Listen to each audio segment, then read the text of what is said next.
Out. Recording. Great day. This is our last session of the year, and we're lucky to have Dr. Slade present for us today, and Scott's going to introduce him in a minute. I just wanted to mention that although this will be the last session that we're going to have for this year, we're putting together the plan for next year, and I think it's going to be, again, a very informative and interesting group. So hopefully you're all able to come back again next year. And I'll also take the opportunity to say again, there are grants that the Emeritus Center gives to emeriti and professional retirees. If they're doing something outside, research, travel, whatever, we're happy to support you to a certain extent. So you can go online and see all those things and take advantage of them. But we've had a very active year, and a lot of people came to our sessions, and we're happy to see that. And we're also open to any ideas you may have of future speakers or subject matters or whatever you'd like us to cover. So Scott, introduce Dr. Slade.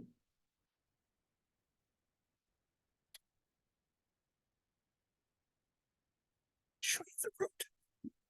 And then as I trip going out, you can laugh at me even better. Hi, folks. Today is a poetry reading and commentary on our guest book, the most recent book, Best African American Poems, Past and Present. I wasn't sure exactly just how many books Dr. Slade has written. I knew there was a whole lot of them. Most of them are back there. You can take a peek at them. But one of the books that I did know that he wrote was a book called Jazz After Dinner. So I brought up a music stand just in case he wanted to, kind of read from the music stand, being the jazz performer that he can be. Anyway, the homage didn't work. So, but luckily we have Dr. Leonard A. Slade Jr. He's a SUNY Citizen Academic Laureate, a Collins Fellow, Professor Emeritus of Africana Studies, former Adjunct Professor of English, former Director of the Humanistic Studies Doctoral Program, and Master of Arts in Liberal Studies Program, and a lifetime Poet Fellow of the Martha's Vineyard Institute of Creative Writing. We're lucky not to have him on Martha's Vineyard today, that's for sure. He's also the Poet Laureate of the Southern Conference of African American Studies, member of the Academy of American Poets, and member of the Phi Beta Kappa Society. Dr. Slade has published in many journals and magazines and is the author of 23 books of poetry. He studied poetry with Pulitzer Prize winners Stephen Dunn and Donald Justice. Dr. Slade has also done postdoctoral study at Yale University and at the University of Ghana in West Africa. The recipient of many awards for his writing, teaching, and service, Dr. Slade has taught English and Africana Studies at our university, at Skidmore College, at Union College, and at RPI. He's a recipient of the Northeast Modern Language Association Research in Poetry Fellowship. Dr. Slade has also received the President's Excellence in Teaching Award at UAlbany. He lives with his wife in Albany and has one daughter, a graduate of the University of Michigan at Ann Arbor, but she found her way back and got a degree from here as well. So please welcome our distinguished friend. I thought you were all going to say his name. Dr. Slade.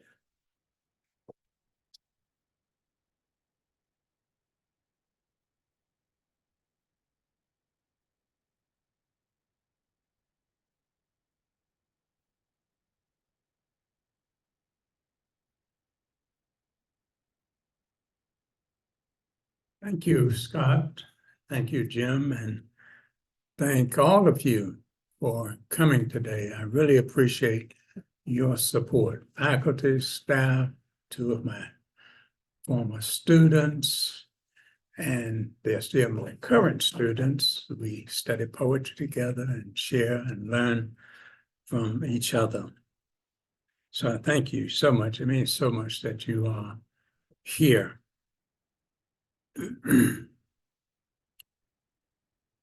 A teacher in the Daily Gazette yesterday, a poetry teacher and a poet herself, made a statement that stood out to me. And it was this: an encouraging teacher can change a life. That stood out to me. At the very beginning of the article, I think it was by Indiana Nash. Thank you for coming, because I think that poetry can help change lives. And Samuel of St. Mary's University opined that the poetry of the Black American is the oldest Black American literary form. It can trace its origins back to the earliest years of the African slave in the American colonies. And although denied much of his African heritage, the Black slave was permitted his music and song. And it is from this integral part, this integral fabric of rhythm and language and image, that the Black poet ultimately shapes his poem or her poem. My purpose today is to comment on the characteristics of some of the African-American poets, their poetry, to share with you major themes of Black poetry, and to define poetry, and to read just a few of our best African-American poems. I'll read a few of my modest poems. The book reviewers gave me a passing grade in the referee journals, so I'm grateful for that. They can be mean, can't they? They can be very mean. But let's start with the characteristics of African-American poetry. Characteristics. First of all, we find that some of our African-American poets will make use of Black dialect, as we have heard it called. They will make use of urban jive and soul talk. And all you have to do is listen to television, you get some of this language. And of course, it's not my favorite, but one of the other characteristics is the harsh and violent ghetto kind of language. Now, we have some of that in Henry Louis Gates' book, The Norton Anthology of African-American Literature, when we get to certain poets who use that kind of, as my students would say, nasty language. I tell the students, you read that on your own, but we're not going to cover that in class. I was brought up a Baptist, and I'm a little old-fashioned. But another characteristic is the rhythms of Black speech. That's interesting. The rhythms of Black speech, the rhythm of oratory. We'll get to the Black preacher, country preacher's folk prayer at the end. And then we have the oral forms from folk materials that Black poets will use. Folk material. What are the techniques of some of the poets? The historical past is a frame of reference. Religious biblical allusions we find in Black poetry. I use it myself. Black music as a major source, ironic tone, exaggeration, hyperbole we find in poetry. But what is poetry? There are many definitions, of course. William Wordsworth once said that poetry is feeling. Poetry is the spontaneous overflow of powerful feelings recollected in tranquility. Poetry is the breath, he says, the breath and final spirit of all knowledge. I love that definition. Not just someone, of all knowledge, poetry is there. And then Edgar Allan Poe said that poetry is the rhythmical creation of beauty, whose purpose is to elevate the soul. Poetry is beauty. Sort of reminds me of Keats too, who said, beauty is what? Truth. And truth, beauty, hence vain deluding joy is a thing of beauty, is a joy forever. Therefore, ye soft pipes, play on, not to the sensual ear, but to the ditches, said Keats. Poetry is a joy forever, said Keats. Poetry is the creation of beauty. And then Gwendolyn Brooks, my mentor, first Black to get the Pulitzer Prize in poetry, and we gave her an honorary doctorate. I nominated her, and the committee and the administrators approved of awarding her an honorary doctorate here a few years before she died. But Gwendolyn Brooks has always said that poetry is the distillation of human experience. I like that one.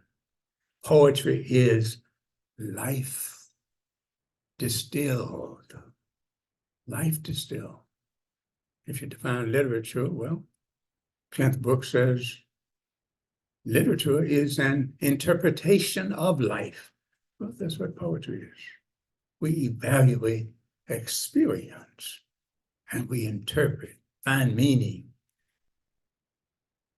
And then the last one, and we could go on with definitions, but the last person I want to quote is Langston Hughes, one of my favorite poets, along with the others.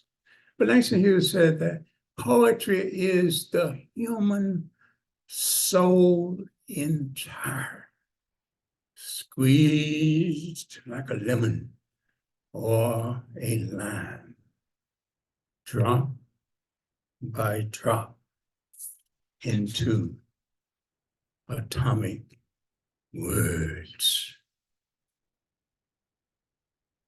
The human soul in time, said Hughes. Now, the poet is not an anti-metaphysician, not just a philosophical positivist who repudiates the existence of ultimate reality. That is the ontological status of objects, not just about things. The poet believes that the mind is above matter and that we can know more than we actually see or experience. And if we want to arrive at truth, beauty, we can do so by listening to that inner voice, which is God speaking to us, telling us what to do, what not to do.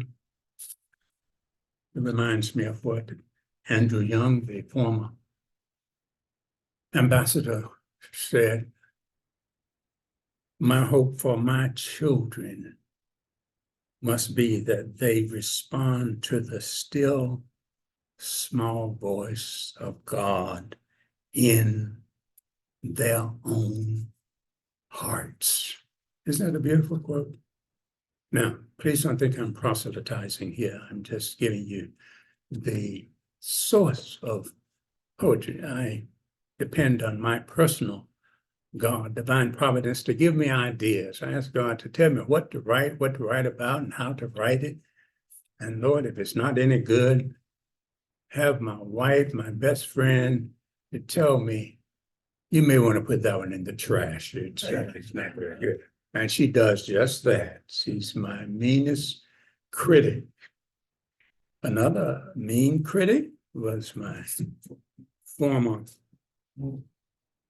mentor, dissertation advisor, PhD advisor, Dr. George Hendrick. He's my mentor for 50 years. 50 years, not 1 month would pass. He's here, by the way, in front of his, can you see it all right? Pretty good? Yeah. He is in front of his 30 books, Scott. I've published only 27. I've almost caught up with him. But boy, was he a prolific author. Brilliant scholar, but he was my meanest critic, and he stayed on me to keep publishing. And he told me, get out of administration. You know, I was the chair. He said, it will keep you from doing your research and your writing. And he was right. It was just all right to rotate it. Let somebody else do it, and you may want to do it later. And I did that and listened to him. But I did notice I had to put the department first, the faculty first, the students first when I was the chair, the alumni and the administration. All of us know what that's like, right? But when I went to the classroom, oh, I thought I had died and gone to heaven because I had time not only to teach wisely and well, but I had time to do research and to write poetry, which I enjoyed doing. Now, this poet, Leonard Slade Jr., believes in phenomenology.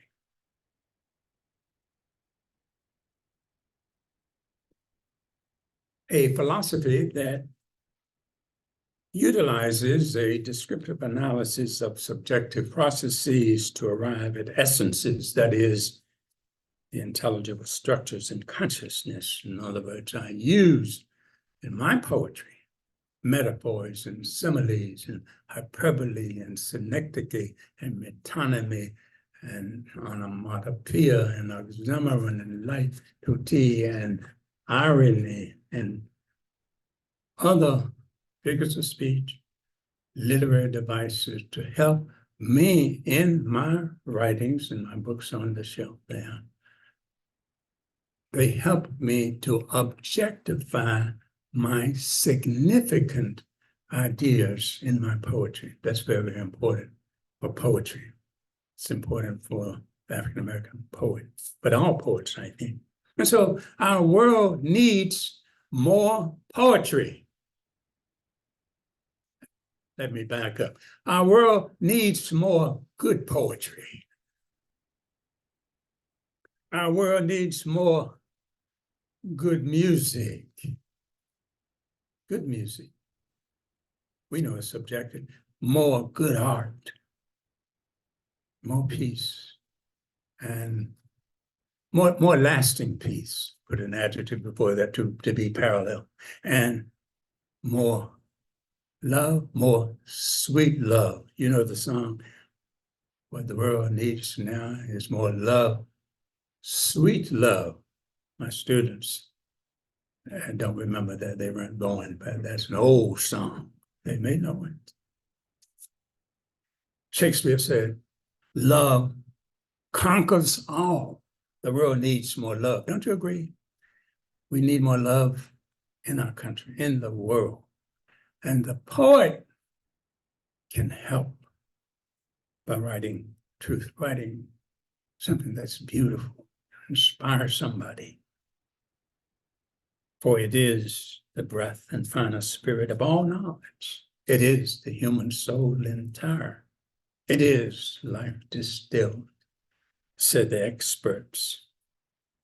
Our poetry is about our culture, our history, our feelings, our trials and tribulations, our joys and sorrows and pain and suffering and success and failures, our internal conflicts and our great redemption, our fears and our courage, our reliance on God and faith as a source of transcendence, our poetry gives a realistic portrayal of Black life and our conditions, conflict between cultures, white against Blacks, Blacks against whites, Black protest and anger against all racial injustice, in a conflict of the Black artist. My aim then, as a poet,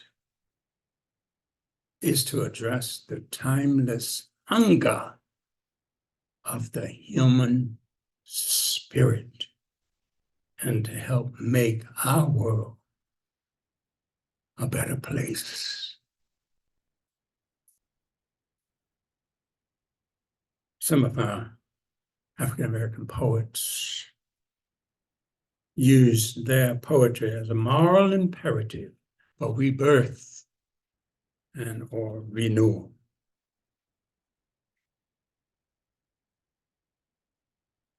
Yes, I believe in the ultimate reality of ethical philosophy in existence over essence and an independent reality distinct from one's consciousness. But I write for the present and I write for the future. I wrote a book called Memories for Prosperity. It's on the shelf back there, for the future. So to be a poet means sometimes we succeed and sometimes we fail. Sometimes I failed as a poet. Successful people don't buckle under criticism, said Alan Schoenberg. Read that in a book. That's what he said. I love that. Successful people don't buckle under criticism.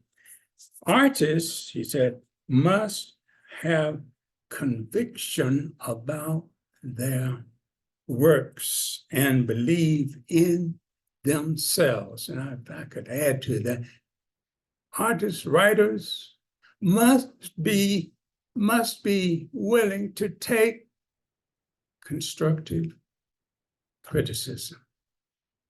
I share my works with my wife and with my colleagues and with students. What do you think of this? Do you give me an A, B, C, D, or F? That's how we grow as poets, as artists. That's how we learn from constructive criticism. But we've got to have convictions about, now, some mentors and critics have made some suggestions that I did not agree with. My mentor, Dr. George Hendrick, suggested to me in writing, you need to use more concrete images and fewer abstract words in your poetry. You have too much abstract language. And so I wrote him back and said, well, mentor, dear mentor. I always call him dear mentor, and he would say, dear colleague. I said, but isn't there room for the poet to also write some poems that make use of a plethora of abstract language? I think of Emily Dickinson. I said, and I think some Pulitzer Prize winners have also made that observation. He sent me a scathing letter. I got a verbal spanking from him. How dare you question my authority? And I had to apologize to him. I said, oh, I called him up to apologize. He said, I have nothing to say to you. Hang up. Hang up. And then I wrote to him and I said, I do apologize. I want to grow as a poet. And if you think I need to concretize more in my poetry, I shall do that if it's going to mean that I will have better poetry. And I did some research. He was right, I was wrong. Good poetry, I mean, really good poetry has concrete images. Music stand, right? Concrete, right? Microphone, concrete, so forth and so on. You know what concrete images are. And so Rudyard Kipling, though, so I gave up, and the mentor and I made up. He read he gave a lecture here I read from his works, his books. I had him twice, in fact. And after he left, Dr. Oscar Williams, Dr. Harris, Scott, Dr. Oscar Williams was the chair then. And I had to go to the Southern Conference on African American Studies convention in Charleston, South Carolina, and I was the main speaker. And when I got back, Dr. Williams called me to his office. He said, you want to have a seat? I said, yes. Yeah, of course. Have some news for you. He said, I heard from your mentor, Dr. George Hendrick. He has informed me that he's sending the department a check for $10,000 to be used for student scholarships. I didn't ask for it, by the way. I was shocked. I was grateful. I was touched. He said it was to be for student scholarships. He didn't hold it against me. That's my point, that we had disagreed. Are you with? That's the beauty of the academy. That's why I love the university. We can disagree in a respectful manner and still love one another. Am I right on this or what? That's why I like the academy. And he said, well, how long have you been? How do you know? I was a university teacher for 55 years. So I have at least a modicum of knowledge. Oh, I know about the politics of it. And can be good, bad, ugly. You have to please so many people and so forth and so on. I won't get into that. But listen to this. Rudyard Kipling, use him as an example. Rudyard Kipling's first work was rejected. Critics didn't like it. Said, I'm afraid, said the San Francisco Examiner, Mr. Kipling does not know the English language, cannot use it. Kipling kept on writing. Did some writing in Vermont. He found out that was not the place, ideal place for him to give birth to ideas, so he went somewhere else. He won the Pulitzer Prize for poetry and the Nobel Prize for literature. What if he had given up? Are you with me, everyone? Porgy Bess by George Gershwin was rejected. F. Scott Fitzgerald's The Great Gatsby was first rejected by some critics, and now it's considered a masterpiece. And I looked at Good Morning America, and behold, there it is, a musical now on Broadway. People just dancing and singing. So I watch Good Morning America. I want to know what's going on. But it's not the same as the book. The book is a masterpiece. Langston Hughes, rejected. One newspaper critic said that his poetry was nothing but garbage, worthy of nothing but sewage. That's all. And the critic is dead, forgotten. Langston Hughes lives, kept on writing. And there are others, Claude McKay, Paulus Dunbar, rejected. But they got the help of others. It was not until Paulus Dunbar got the blessings of William Dean Howells, a white critic, who wrote a beautiful review of his book, the second book. Paulus Dunbar decided to self-publish the first one, but he wrote a second one. William Dean Howells wrote this beautiful introduction, and a mainstream publisher then picked it up. Claude McKay, I won't get into him, but I could go on and on. I published this book called, as I said, Memories for Posterity. I write for the future. They were writing for the future. And they thought that future critics would decide. Walt Whitman wrote for the present and for the future. Some now consider him the father of modern American poetry. Yet his poetry, Leaves of Grass, was rejected in many libraries across the country. And he kept publishing and revising and editing ruthlessly and creating powerful poetry that continues to stand the test of time. A reading of just a few poems. My poem for my forefathers. For my forefathers slipped from Africa, where children cried, but ships sailed on, and plantation owners were animals that roared, echoing 300 years. For my forefathers whose fingers pierced cotton bowls beneath the sun, roasting human flesh, and darkness told master to rape Black women for labor and profit. For my forefathers, whose masters cursed the North and justified the South and debated Lincoln versus Douglas and cited slaves in the Bible and returned to Africa for more. For my forefathers who couldn't read or write, but heard freedom ringing after Lincoln's Emancipation Proclamation that taught me to watch and pray for a new day. For my forefathers who loved me. For my forefathers.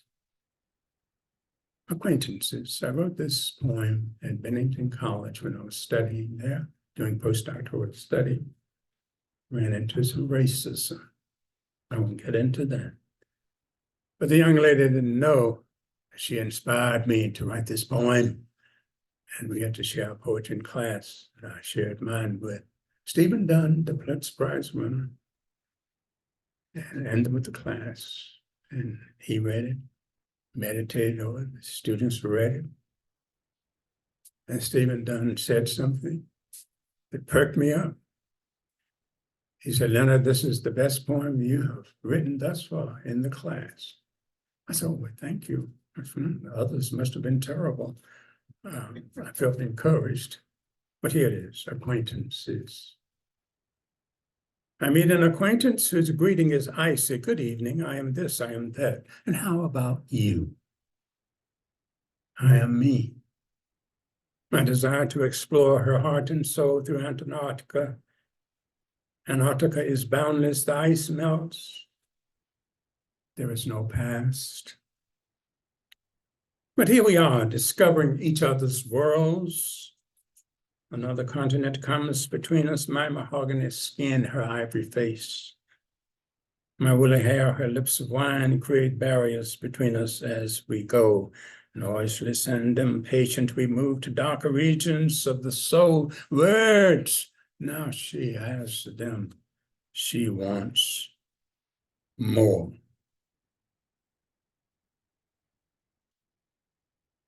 Notice there's the image. My woolly hair, I had hair then, it's gone now. But it's still relevant. I'm sorry we don't have mothers, but this poem is for all mothers, in honor of all mothers. It's called My Mother, My Mother. I wrote two concerning my mother.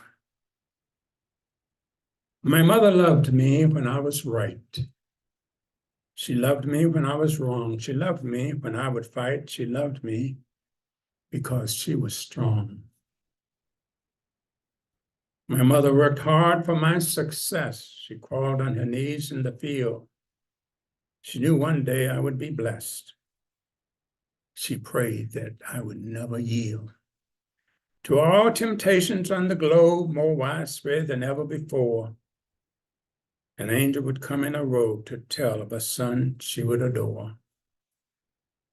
I thank her every day, whether at work or at play, that God blessed me with a saint, someone I shall always thank. My mother gave me a heart where God dwells every day, I promised to do my part to love him and always pray. I wrote this one last year and it was published in the Altamont Enterprise and Post. But this one, I wrote it when my mother was alive and I read it. It's a part of a speech in North Carolina. My mother was in the audience. She did not know I had written this for her, called The Black Madonna. It moved her to tears. Picking cotton on a cold day, blisters decorated her black fingers in the fields. She crawled on her knees until the sun bowed to her. 8 children planted beneath the stars. The earth felt good to her. You can see her now. A parched face and folded hands, she kneels in a different place, drinking blood and eating bread at the altar. Comforted. White gloves feel good to her, waving to touch the sky. Hymns feel the air. Oh, they feel good to her. They feel good to her. For my best friend, my mother. I want to read a poem by a master poet. I'm trying to emulate him, African-American poet by the name of Robert Hayden. Those Winter Sundays. This is one of my favorite poems. Sundays too, my father got up early and put his clothes on in the blue-black cold, then with cracked hands that ached from labor in the weekday weather made bank fires blaze. No one ever thanked him. I'd wake and hear the coals splintering, breaking. When the rooms were warm, he'd call, and slowly I would rise and dress, fearing the chronic angers of that house, speaking indifferently to him, who had driven out the cold and polished my good shoes as well. Oh, what did I know? What did I know of love's austere and lonely offices? Here he is, a man now, looking back at the time when he was a boy, and he took his father for granted, as did other members of the family. Not one person said thank you. That poem reminds me of my former mentor in college. I was president of the Student Government Association, and I worked closely with the president of the college. He was the first Black to get his doctorate from the University of Virginia in 1953, Dr. Walter Ridley. He always had a wonderful reception for we don't say first year students. We don't say freshmen anymore, right, students? We say first year students. And one young lady was from a very poor family. She went to his office in October after the reception. And she said, "Mr. President, I came to say goodbye." He said, "Where are you going?" She said, "I'm going home. My parents are too poor for me to go to college. They don't have the money. I don't have the money." He said, "Young lady, aren't you the one who said thank you for the reception on your way out? And didn't you send me a thank you letter?" She said, "Well, yes, I did." He said, "You are the only one who said thank you on your way out, and the only one who wrote me a thank you note. I want you to know that as of this moment, you have a 4-year scholarship. And all you have to do is make good grades Everything is taken care of because you have good manners. Isn't that a beautiful story? Dr. Ridley told us that story in his continuing education class. Our senior year, everybody had to take his class, and he put the fear of God in all of us. But he told that story, and I never forgot it. Now, I was talking about Dr. Hendry. I wrote a poem about him, and he was so touched by it.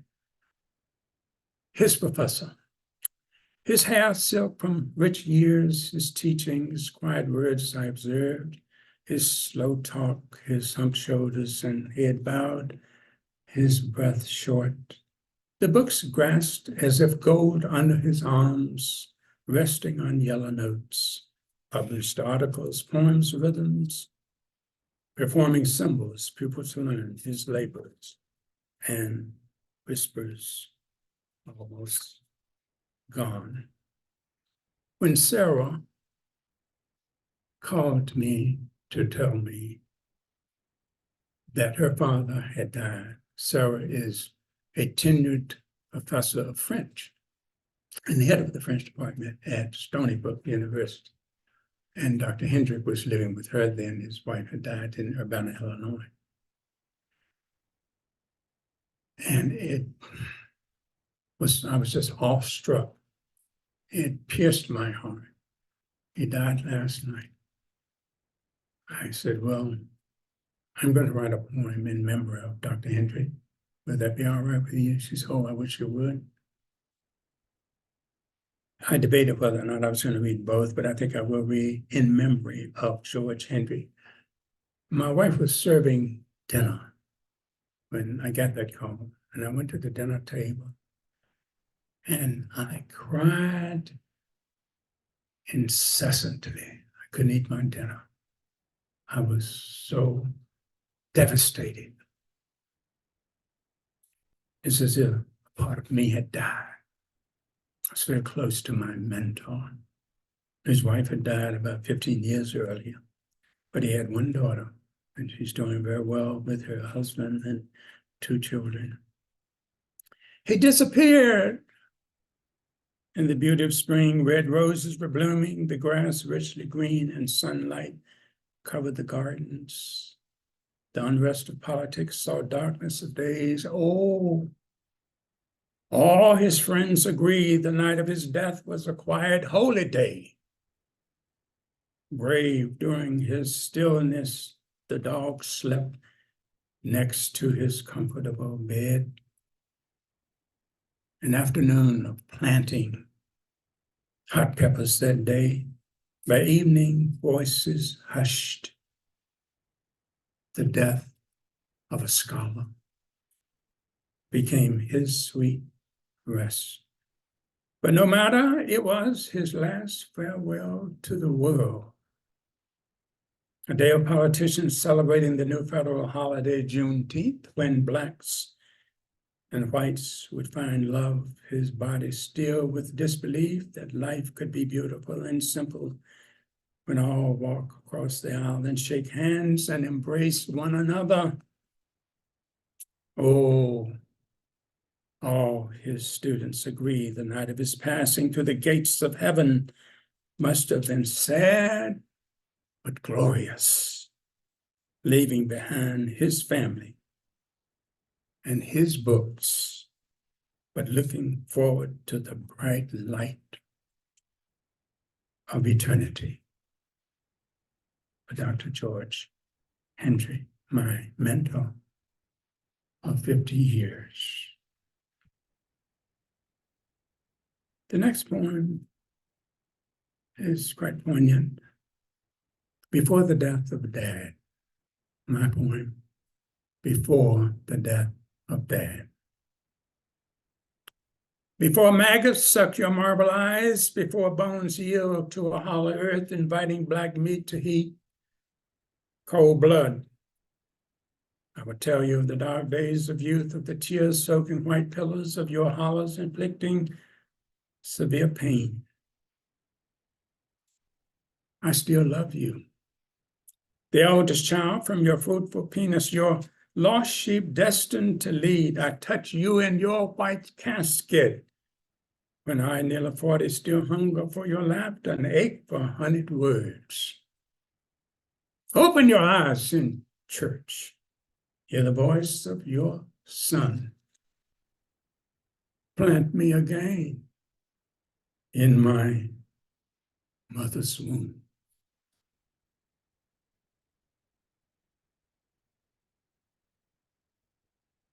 And want no more is for my best friend, my wife of 56 years. That's a long time to be married to the same person, isn't it? It requires hard work and prayer. 2 doctors at one hospital had given up on her when she got ill, sent her home to die. So you have 6 months to live. I won't call the names of the hospitals. She told her primary physician, Dr. Jill Abelseth, called her name. Dr. Abelseth called her best friend at the other hospital. She was on vacation in Florida. When she told her what had happened, she cut her vacation short, caught the plane the next day, and flew back to Albany to see my wife. And her diagnosis was this: it's a miracle that you are still alive. Someone has been praying for you. She said, you're going to be fine. And yet, 2 male doctors, one with a PhD and MD, had sent her home to die. 2 female doctors saved her life. That was about 10 years ago. She's still driving her red Volkswagen and want no more is the point. I thank God for her. To see her in bed is to know the meaning of pain. It is to understand a surgeon's scaffold and why. How I wish desiring her luscious breast, its nipple and gone with cancerous tissue, my kissing it before, teaching me beauty is something deeper, that she is a person that love tests. How I love the breast that nurtured my child, its milk dripped on pillows. I have sinned, worshiping selfish needs. Honey brown breasts now gone, soaking in blood. It's like testicles removed. How humble I am, one breast left, giving us more, saying, to see a wife's breast disfigured, cancerous cells gone, is to know wellness, and its shared meaning is to prolong life and want no more.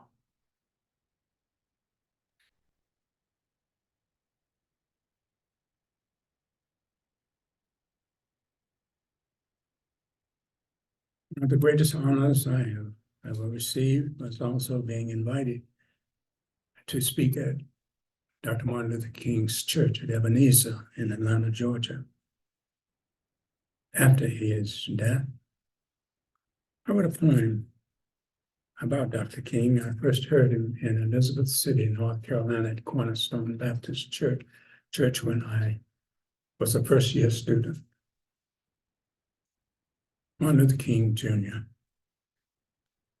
Year after year, my friends remember King for his causes, freedom and justice, love, hope, and change. Needed now communion and prayer. Oh, come, King. Heaven, oh, send him, his spirit, to the bowels of the earth, to cleanse coercing races, to vomit the evil from the past and present, purify souls, renew the earth, we must remember King. Police dogs, cold blood, black children bomb the Mississippi burning. And how bullets find apostles and presidents and kings. We must remember Montgomery and Memphis, the beginning and end. We must remember the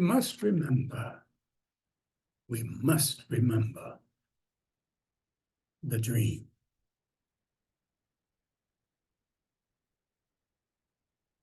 Said Paulus Dunbar in a poem, just an excerpt. He knew what the caged bird felt, he said.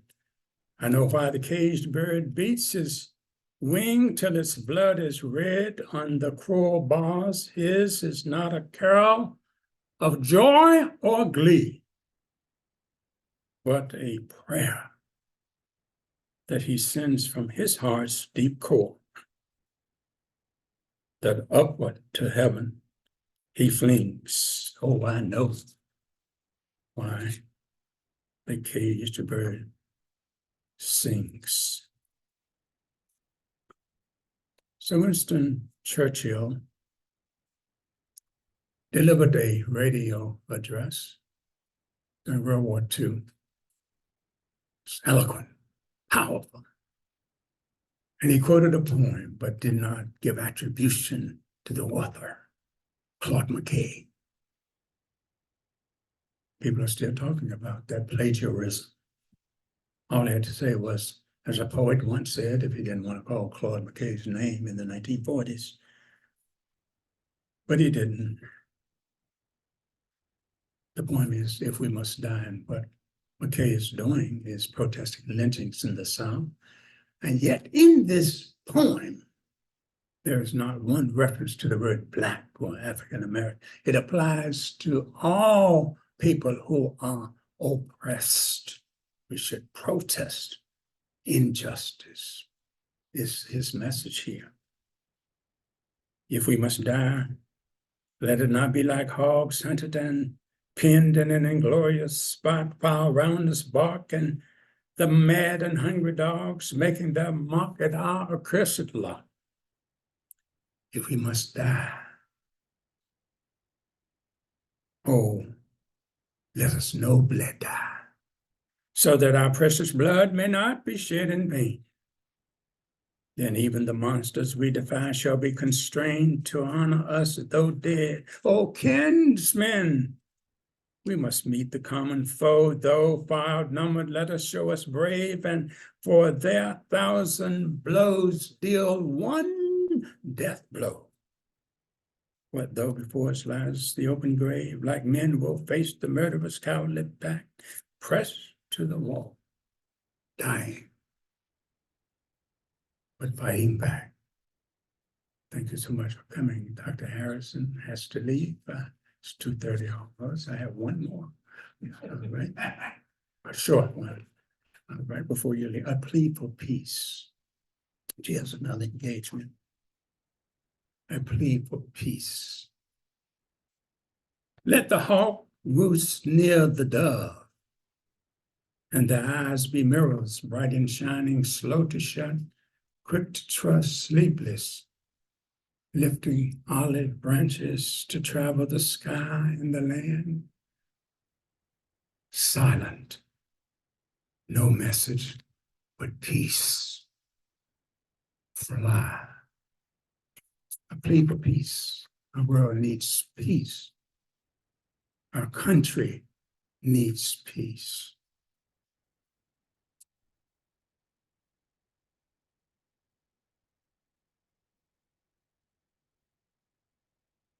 In the Bible that I read, it says, love your enemies. I try to love everybody. And yet I love those whom I've helped, and yet they've turned against me and betrayed me. You have not had that experience. You, Emeritus, I have, and it hurts, but this poem is called Love Should Grow, Not Wither. Love should grow, not wither. Love should be silent and whisper as the gentle wind kisses cracked cheeks in dead winter fight and fast. As the rolling thunder lighting the sky before stars dream, love should be earthy as the laughter of children. Love should build words in time as the sun rises, leaving as the sun sets rays to bloom roses, leaving as the sun hides behind the mountain, darkness that somehow yields to light. Love should build words in time as birds sing and fly. Love should be free for all the pain a heart endures and a salted tear. For love, the aching sounds and sweet breaths of life. Love should grow, not wither.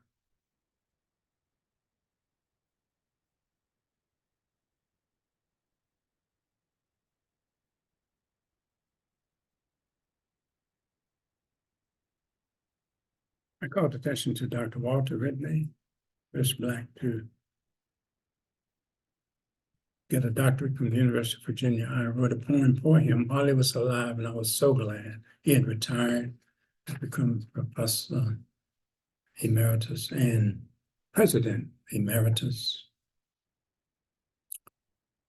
When it is ours, excellence, the best, this quality, noble ideal, needed as a value in hearts and heads, schools and colleges now. When minds think and truth flows like a pristine river and knowledge is imparted like diamond dew at sunrise. When courses are history and art, mathematics and science, literature and music, an organic whole, and more. The scholar, the teacher, the educator, structuring a curriculum and a life, visioning an institution where learning is loved. Ignorance loathed here.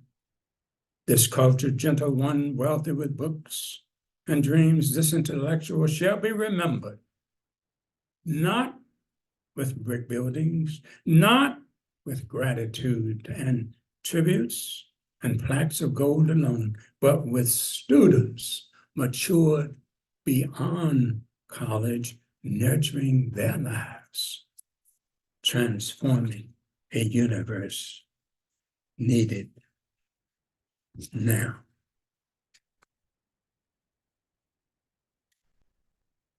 I have just a couple more, and then I'm going to stop for questions from you. This one is a true story. I taught at Kentucky State University for 22 years. And I was dean of the College of Arts and Sciences there. And I decided I didn't like being dean. And I would never be a dean again. But I enjoyed being just a chair for a few years. And so I applied for the position here. I dreamed of being a chair at a research university where I would have time to do my research and writing. And I could work more closely with students and faculty and build a department. That's where the action was, but I didn't like the deanship. To each his own, right? Well, when I was in Kentucky, I called myself being generous. I got audited by the IRS.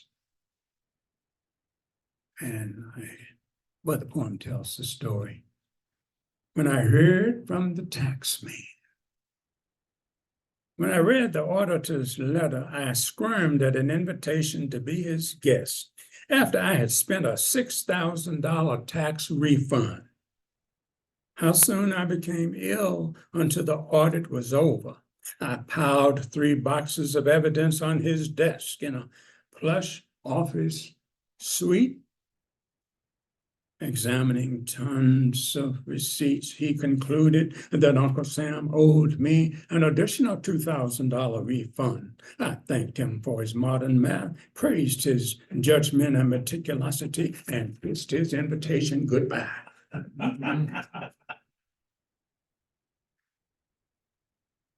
But he gave me some advice. He said, Slade, you're giving too much. Stop giving so much. That was the red flag. All of your generous giving. I decided to get me a good CPA in New York State. One of the best. Haven't been audited since. That gentleman in Kentucky was not a CPA, was not trained.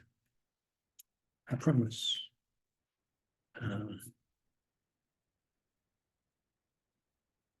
Questions asked me over the years. May I have time for 3 more? Just 3, and then I'll stop. This is actually what happened at SUNY Albany, a university I love. I love the University at Albany. I don't let anybody talk against a great university, nationally ranked in various schools and colleges and departments.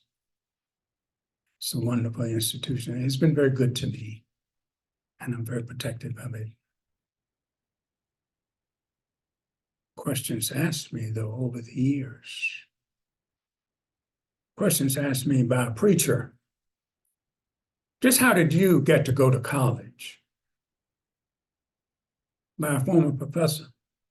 Just how did you get an invitation to read your poetry at Harvard? By a Fisk University alumna. Just how did you get to know Ralph Ellison? By a former colleague who could not earn his PhD degree in English.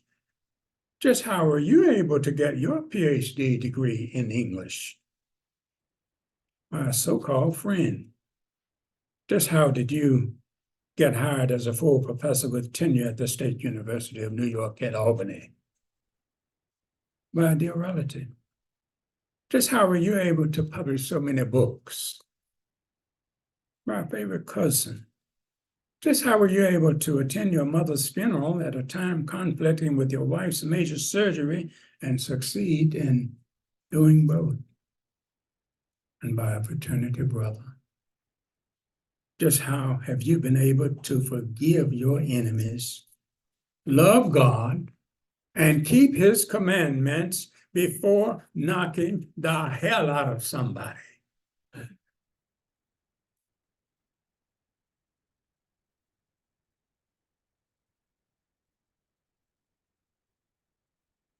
Thomas Dorsey's poem, Take My Hand, Precious Lord, is in the Norton Anthology of Poetry.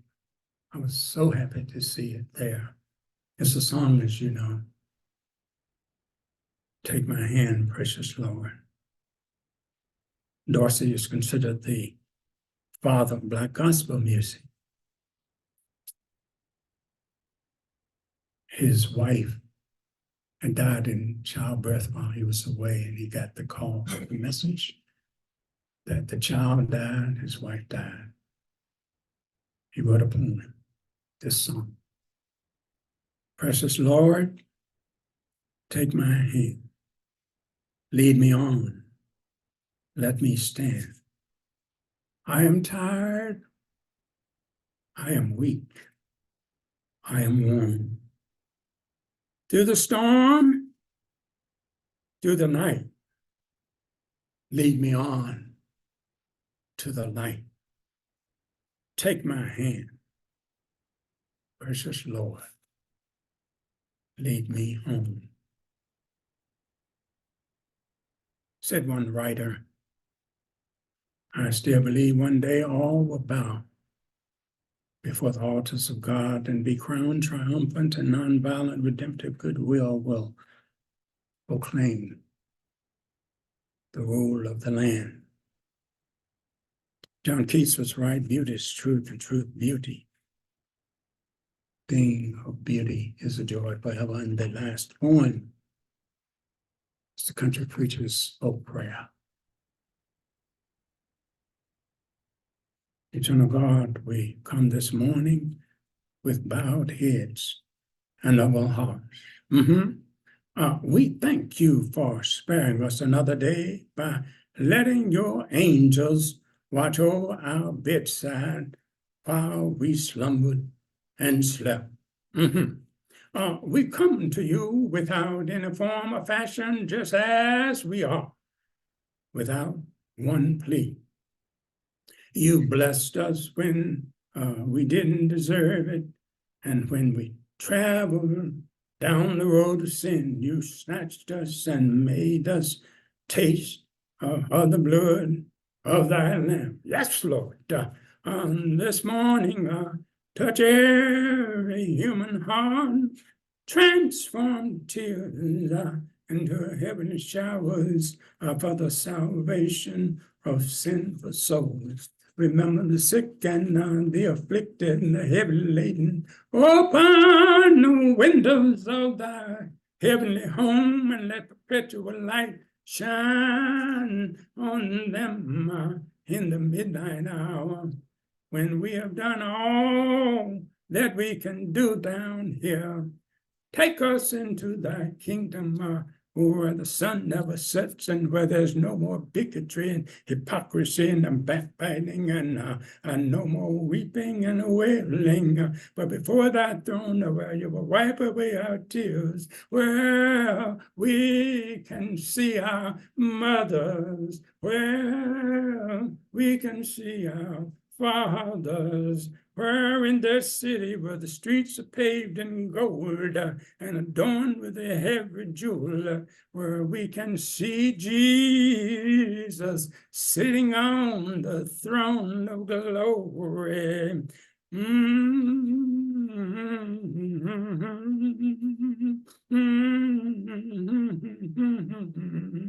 When we get home, oh, when we get home, when we get home, we're resting that bosom. We praise you forever. Amen. Thank you.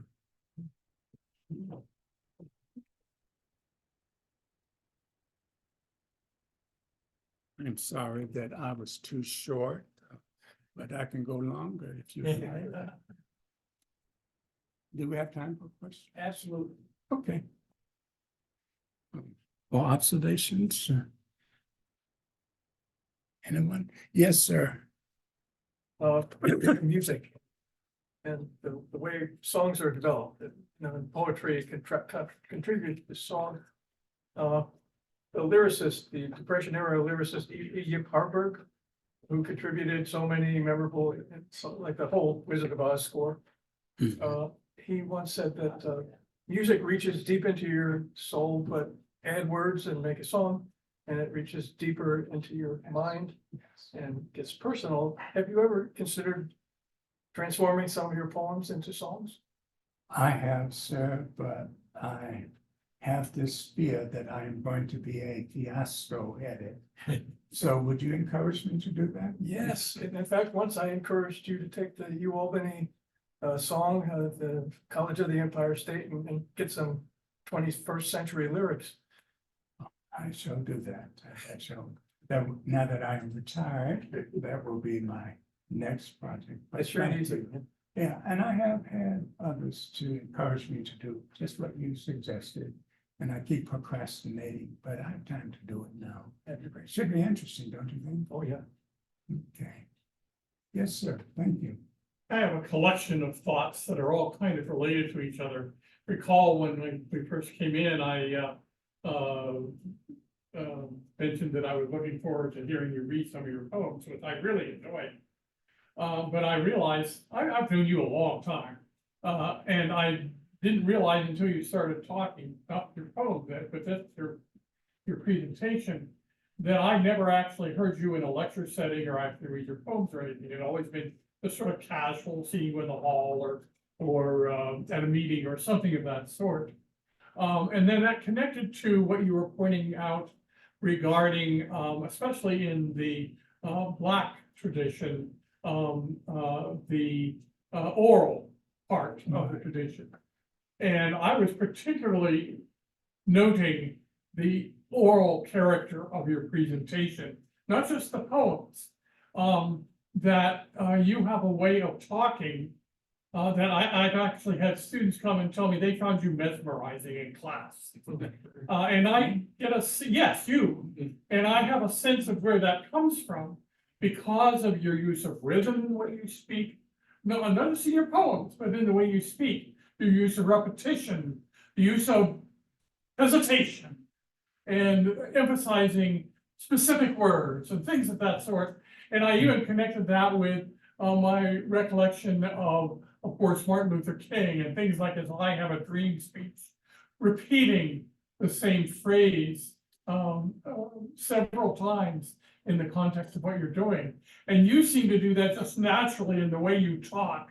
So I was really impressed, very, very pleased by what you had to say and how you said it. Well, thank you so much. Thank you. That gives me encouragement. I shall go home this evening and write another poem. Is it the Emeritus Center or Emeritus? Emeritus? It's Emeritus Center. Emeritus. Either one. Yeah, Emeritus. Well, right. Well, but thank you. That gives me encouragement. You gave me encouragement. Thank you. So I have 2 assignments thus far. Homework to do. This is Scott. Slade, can I share one of the more touching moments of my time here? I worked with graduation for over 40 years. And one year, this chairperson came to me and said, "I'm gonna be up in 375. Am I gonna be okay up there?" And I said, "Sure, we'll make sure it's all set up and ready to go." And that chairperson went up there, was up working in a little bit. And I went upstairs in this room that I had been reserving for people for years and years, was suddenly somebody's living room. You had brought a few little pieces of home into that room. And there wasn't a dry eye in that room when they all came out. They were all happy. They were teared and they appreciated how you made them feel that day. Thank you. Thank you so much. Thank you. Poetry's feeling, isn't it? Feeling. Well, I know some of you, all of you want to go home and write a poem. All of us are poets, aren't we? And I thank you so much for coming. You don't know how much this means to me. You've heard the cliche, give people their flowers while they live. I believe very strongly in that. And that's what you have done today. And I'll never forget it. Is it all right to make a contribution to the Emeritus Center? Financial contribution? Sure. Okay, not today, but payday. Oh, we made it today. I have one more question. Yeah. What's the best way to buy your books? Oh, thank you. That's a good The question. best way is this way. Go to Google, Leonard Jr. and Google Amazon.com. Hit that button. You will get them cheaper that way. That's why I say Amazon.com. Now, the book house will be glad to order them for you. They will be inexpensive. But if I were you, I would get them from Amazon.com. Okay. And they have little stars, but for this one 4.5, this one 5, this one 4.0. And so they have There's always a grade somewhere, right? they've evaluated them, and so that's the best way, and that's how I get them myself. But these are the books. I was reading Goodreads, and I Go ahead. snatched their compendium of Dr. Slade's books, and I have extra copies here if you want to use them to look them up. Okay. Very good. Well, thank you so much, and my 2 students. Would you introduce yourselves to the faculty and staff? My poetry disciples. I'm Faye. And I've been hoping, really Both wrap it all. poets. They are both poets, by the way. They have read my poetry, and I've read their poetry. and we've given each other feedback. So I've learned from them, and I think they've learned a little bit from me. But all of you are the best, and I appreciate it so very much. I was really afraid that we were not going to have anybody here because I'm convening with commencement and final exams, right? But it worked out, don't you think? Absolutely. That's right. Okay. Well, you made me happy. I'm going home to recite some poetry to my wife. Thank you, Doctor. Okay. Okay. Today's wonderful poetry reading and conversation with Professor Slade ends the semester speaking schedule. Stay tuned to notes on the Emeritus Center's website and the emails for information on the fall programs. Based on the engagement and participation in the last 2 summer book selections, we will repeat our now annual summer reading adventure with an author associated with UAlbany. Stay tuned. And thank you for your interest and your participation. In yesterday's paper, I saw an advertisement for We Are All Aging, Let's End Ageism with Ashton Applewhite. And she will be presenting May 21st at the, want to make sure I get the right library here. And he remembers suddenly he has glasses on. Oh, here, good. The Gilderland Library. So I'm gonna leave that over here in case anybody wants to take a peek. Thank you so much. Thank you. Thank you.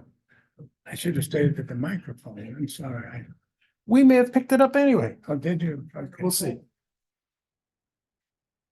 Feel free to edit it because I had a couple of pejorative words in my poetry. Well, maybe that's why we don't edit poetry too tightly. Yes, sir. I wanted to get my name's Chris. I'm a retired atmospheric scientist, but I'm curious if you could make a comment on rap as a poetry medium, and do you have any observations on that? I'm so glad you